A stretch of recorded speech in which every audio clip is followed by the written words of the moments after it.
नमस्कार मित्रांनो, स्वागत आहे आपल्या जे टेक्निकल मध्ये. जर तुम्ही आपल्या चॅनलवरती नवीन असाल तर लाईक, शेअर, सबस्क्राईब करा आणि आपल्या चॅनलला सबस्क्राईब करून बेल आयकॉनला क्लिक करायला विसरू नका. तर आज आपण पाहणार आहोत Realme P3 Pro, Realme 14 Pro Plus याच्यावरती कंपॅरिझन. तर पहिला आपण कंपेअर करणार आहोत डिस्प्ले. तर डिस्प्लेमध्ये आपण बघू शकता की या दोघांचे डिस्प्ले जे आहेत ती सेमच ऑलमोस्ट राहणार आहे. डिस्प्ले साईज होणार आहे आपली 6.83 इंच आणि दोघांची पण सेमच राहणार आहे ऑलरेडी. तर तुम्ही बघू शकता की याच्यावरती आणि डिस्प्लेची टाईप आहे ती OLED कर्व्ह डिस्प्ले आणि OLED कर्व्ह डिस्प्ले आपल्या याच्यावरती दिलेला आहे. आणि तुम्ही बघू शकता की डिस्प्ले रिसोल्युशन मध्ये आपल्याला ऑलमोस्ट सेमच दिलेला आहे. आपल्याला 450 ppi दिलेला आहे आणि रिफ्रेशमेंट रेट जर बघायचं झालं तर 120 रिफ्रेशमेंट रेट आणि 120 रिफ्रेशमेंट रेट दिलेली आहे दोघांमध्येही. आणि जर टच सिम्प्लिसिटी रेट बघायचा असेल तर दोघांचाही सेम दिलेला आहे 240 हार्ड रिफ्रेशमेंट. आपण ऑलमोस्ट सेमच दिलेला आहे, पण डिस्प्ले प्रोटेक्शन मध्ये आपल्याला दोघांचाही सेम दिलेला आहे गोरिला कोरिंग ग्लास 7i चा. आणि वॉटर रेजिस्टन्स मध्ये जर आपण बघायचं झालं तर IP68 आणि 69 ची ऑलमोस्ट दोघांची पण सेमच दिलेली आहे डस्ट आणि वॉटरची. तर बॉडी बघायची झाली तर आपण मित्रांनो याच्यामध्ये आपण जर बॉडी बघायची झाली तर दोघांची हाईट बघायची झाली तर 673.5 दोघांची सेम दिलेली आहे. आणि वाईट जर करायची असेल तर 77.3 दोघांची सेम दिलेली आहे का वाईट मध्ये काय नाही. आणि थिकनेस मध्ये जर बोलायचं झालं तर 7.99 ची दोघांचीही थिकनेस दिलेली आहे याच्यावरती. Realme P3 आणि Realme 14 Pro Plus याच्यामध्ये जे आहे ती 1.90 ग्रामचा आणि 1.96 ग्राम याच्यामध्ये दोघांमध्ये फरक येणार आहे. आणि हार्डवेअर मध्ये जर आपण या दोघां मोबाईलचं बघायचं झालं तर CPU क्लॉक स्पीड मध्ये आपल्याला 2.5 दोघांची ऑलमोस्ट सेम दिलेली आहे. गगरी रिफ्रेशमेंट दिलेली असते. आणि GPU म्हणल्यानंतर Adreno 710 याची दिलेली आहे.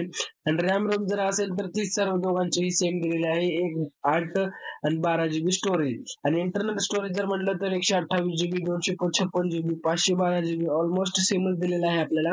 आणि चिपसेट जर म्हटलं तर दोघांचीही चिपसेट सेमच दिलेला आहे. स्नॅपड्रॅगन 7 Gen 3 चा याच्यामध्ये दिलेला आहे. Network 5G, 4G, 3G, 2G आपल्याला फुल दिलेला आहे याच्यावरती. तुम्ही बघू शकता की याच्यामध्ये बॅटरी बॅकअप कसा आहे आता बघू आपण. याच्यावरती जर बॅटरी बॅकअपचं बोलायचं झालं तर बॅटरी साईज 6 mAh ची बॅटरी बॅकअप आपल्याला याच्यावरती दिलेली आहे. आणि 6000 mAh ची बॅटरी सोबत आपल्याला चार्जिंग स्पीड दिलेली आहे 80 वॅटची दोन्ही सेम दिलेला आहे आपल्याला. आणि 80 वॅटच्या फास्ट चार्जर सोबत आपण बघू शकता की मेन कॅमेरा जो आहे तो Realme P3 Pro चा कॅमेरा जो आहे तो 50 मेगापिक्सेलचा मेन कॅमेरा दिलेला आहे अल्ट्रा वाईडचा.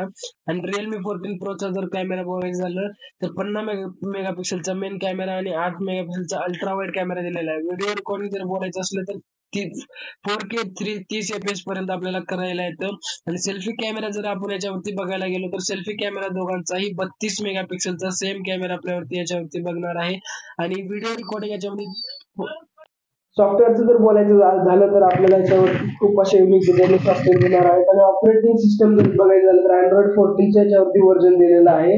आणि UI याच्यामध्ये Realme UI 6.0 चा याच्यावरती आपल्याला दिलेला आहे. सेन्सर जो आहे तो याच्यावरती टच सेन्सर दिलेला आहे. GPS याचा सेन्सर आहे आणि दोघांमध्येही आपल्याला सेन्सर बघायला मिळणार आहे. आपण बघू शकता की NMMS आणि डिपेंडेंट यस मार्केटिंग रिलीजन आपल्याला दिलेला आहे. USB पोर्टल आहे आपल्याला C टाईप 2.0 च्या याच्यावरती टाईप C पोर्टल दिलेला आहे. 3.5 चा जॅक दिलेला आहे आणि दोघांमध्येही दिलेला नाही हा जॅक. आणि फिंगरप्रिंट जे आहे ती अंडर डिस्प्ले आणि अंडर डिस्प्ले दोघांचीही मध्ये डिस्प्ले दिलेले आहेत in fingerprint. Wifi dual band आहे आणि इकडे पण ड्युअल बँड आहे. दोघांचंही ऑलमोस्ट सेमच आहे. ब्लूटूथ जी वर्किंग आहे ती 5.2 आहे आणि इकडे पण 5.2 ब्लूटूथ ची वर्किंग दिलेली आहे. तर प्राइस असेल या दोघांची आपल्याला बघू शकता की स्मार्टफोन प्राइस आपण बघू शकता 20,000 च्या मध्ये बाहेर आपल्याला बघण्यात मिळणार आहेत आणि 30,000 च्या मध्ये बाहेर. तर रिझल्ट आपण बघू शकता की दोन्ही मोबाईल आपल्याला फायनल स्कोर मध्ये दिलेले आहेत. आणि जी आपण हा मोबाईल घेऊ शकता आणि आपल्याला कमेंट करून नक्की सांगा हा मोबाईल तुम्हाला कसा वाटला आणि आपल्या चॅनलला लाईक शेअर सबस्क्राईब नक्की करा. थँक्यू.